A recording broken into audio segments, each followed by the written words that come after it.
We have all these people together from different strange places, but we're all interested in this innovation and design, and it's kind of like that chance to lay a groundwork for whatever career we're going to go into, even if it's city planning or product design or business strategy or whatever it is.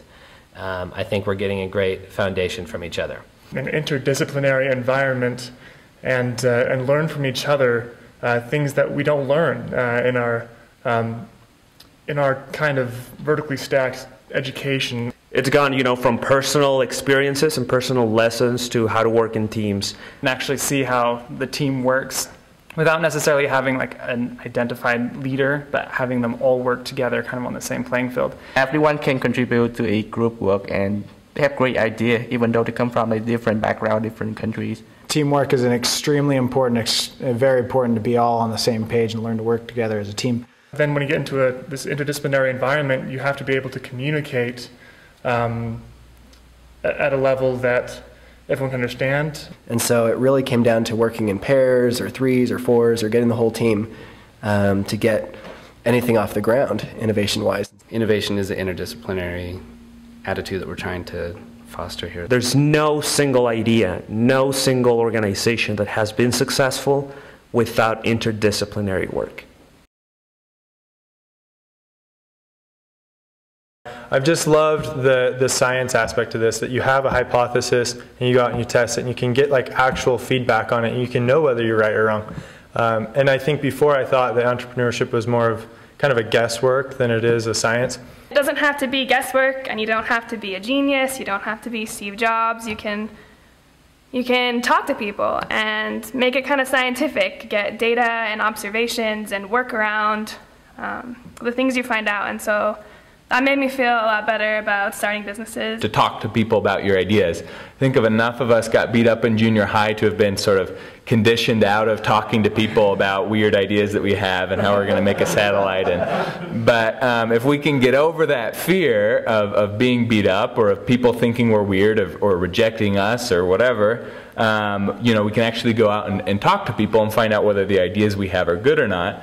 And then the other big thing would be to not only talk to people, but listen to what they have to say, listen to their opinions, listen to their expertise, also listen to your own doubts. Don't say, oh, it's going to be perfect, it's going to work just this way, I know it is, and then stick the marshmallow on the top and find out that it's not. Listen to yourself, be honest with yourself, listen to other people, and that kind of humility and that openness will lead you to success. I remember Gary Crocker just saying that aggressive listening would be our most important asset in our group, and I think that's really true. That's something that I've learned, that listening is so important, because we all think we know what everyone else is saying, but until we actually really listen to what they're saying, that's when we figure out we didn't actually know what they were saying.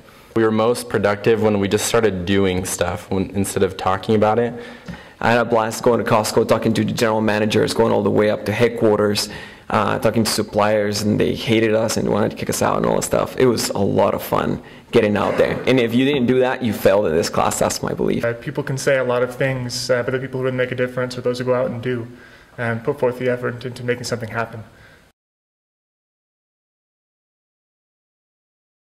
I've learned that you don't really know anything, and that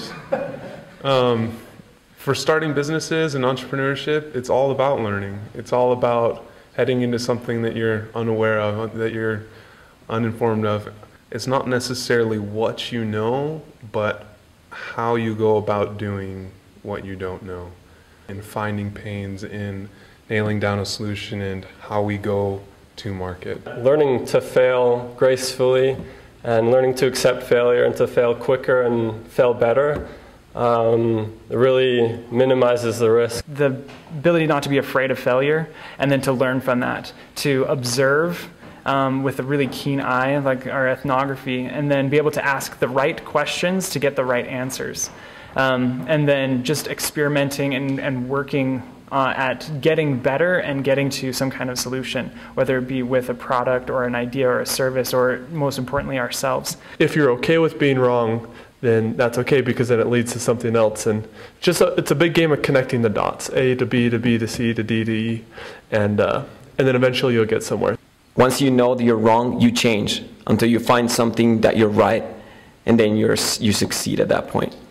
And so I believe that there's only one outcome for this, and that is success. I should never be really satisfied with things. I should really work for the best. I came to realize from that my opinion and my thoughts were only as valuable as maybe one customer that we went out and talked to. Out of the 100 people that we talked to, I'm pretty sure their collective ideas were a lot better than our group's idea. And if you think you have a good idea, I think that's right there when you need to kind of take a step back and prove that you're right. And I think that's what this whole class was about, is that you're going out there and you're proving every single assumption, every single idea that you had, and as soon as you realize that you're wrong, it usually led to a better idea. A great deal of what I think I know actually consists of unproven assumptions. I can successfully fail as long as I realize that, okay, I don't actually know this, I'm thinking it, and so it's an assumption. Let me go out and prove that. Let me go talk to people. Let me go get out of the office, the classroom, wherever I am. So I've learned that I need to keep my eyes and ears open and ask the right questions and start testing and proving my assumptions so that I can actually learn honestly. But the process gives me a way to critically think about the problems that are out there and be able to form true, really, I think, more credible opinions about the world in general. Something that changed really the way I live, the way I will handle all the problems in my life. It's a process to accomplish things, to see where are the problems and to solve them. Now when I see a problem, I'm not afraid to start working on it. I'm not afraid to start going out and try to do something. Anybody, anywhere, whatever your background is, whatever your situation is, you can innovate. And you can have an impact in this world. Confidence. I feel confident I can tackle just about any problem that comes here in the future. I could probably tackle it, or it could tackle me. Either way, I guess I'll be satisfied. So I think this class has just given me the confidence and the know-how to go out and do something on my own, to innovate. We're getting close, and one of the days we're going to come up with something that no one has come up with before. Before the Crocker Innovation class, I think I believed a lot that innovation was this cool thing. You wake up and you have this idea and you go out and do it, and then you're a millionaire.